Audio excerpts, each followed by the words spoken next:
Hello, in this video I want to show you how to fix the problem when your Samsung Galaxy Buds 3 Pro won't connect to your smartphone. And to do this, the first way is to just enter the pairing mode, and you can do it by opening a case like this.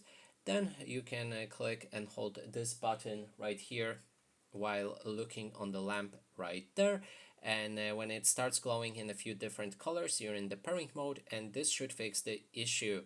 If this doesn't work, then you will need to move to the original smartphone where your earbuds are connected, and then perform a reset. You can do it only through the wearable app from Samsung, and it goes like this. Let me connect the earbuds with that smartphone right now.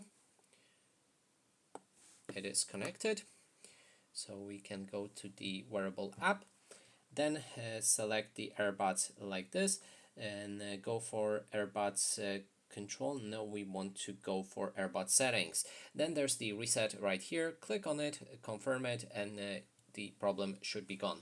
And that's it for this video. Hope you like it. Please consider subscribing to our channel, leave a like and a comment below.